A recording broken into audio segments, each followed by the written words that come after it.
Não, eu acho que já que nós estamos abordando o chat ali, podemos puxar a pergunta do Lorenzo. Querido Lorenzo. Tu quer fazer um comentário para ele? Não, só agradecer que o Lourenço está sempre conosco, mas, né, toda semana conosco, aliás. Exatamente. Não, ele é uma presença recorrente aqui na nossa live, amada live. Mas a pergunta, então, como está na tela ali, é o seguinte: como é um bom pós-venda para a área de SEC? Então, Sauer, se tu tem alguma dica aí para o Lorenzo, é agora a hora.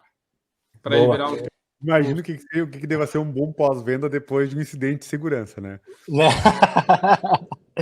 Exato. Vamos lá.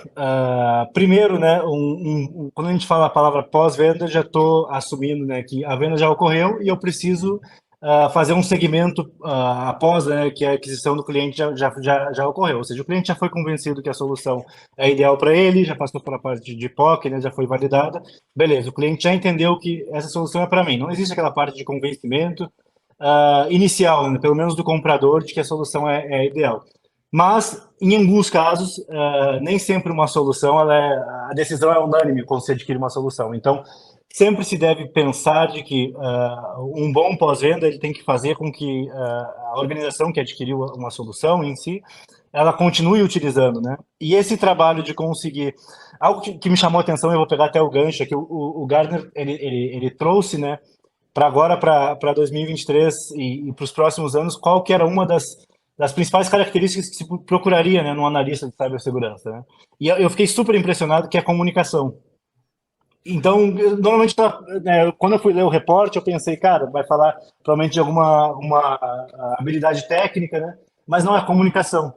Então, coloca basicamente essa característica, uma boa comunicação dentro de um pós-venda, né? Ou seja, uma pessoa que consegue interagir, que consegue criar empatia, que consegue falar com diversas pessoas dentro da organização, partindo do princípio que ela já adquiriu a solução, e ela consegue fazer com que a empresa continue utilizando, né? Tenha um engajamento bom na solução e ela se aplique de uma forma adequada para a necessidade da organização.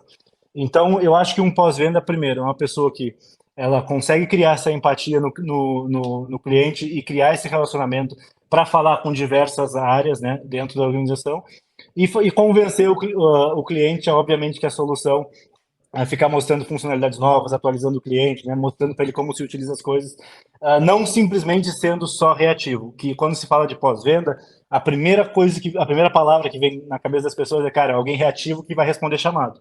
Uhum. E sim, vai ter muito trabalho de resposta a chamado, mas se um pós-venda ele consegue ser preventivo, ou seja, ele consegue fazer com que a organização utilize bem a solução, esteja atualizado, ele vai diminuir em grande parte, né, o tempo que ele vai focar na parte de reação para, obviamente, entregar uma boa experiência para o cliente. Então eu falo, cara, eu te sugeriria sempre, né, que tenha uma boa comunicação sempre, tenta criar empatia com o cliente, tenta entender o problema real do cliente, não seja aquela pessoa simplesmente reativa que o cara te mandou um chamado, tu respondeu, fechou, tchau.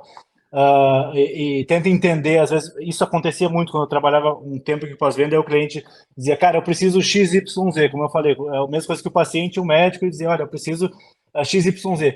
E muitas vezes esse não era o problema do cliente, né? Não era o problema real dele. Se tu fazia 3 perguntas para ele, né, de novo, a comunicação, tu conseguia entender que o problema era outro, que poderia, inclusive, gerar, né, um upsell, né? Ou tu poderia gerar e dizer, cara, olha, quem sabe tu não dá uma sugestão, ó, quem sabe tu não coloca um coletor de log aqui nessa rede de Wi-Fi também, porque essa rede, quem sabe, está exposta. Enfim, esse pode ser o problema com o qual tu está enfrentando. Então, de novo, comunicação, né, empatia, e tentar ser criativo na parte de ser mais preventivo.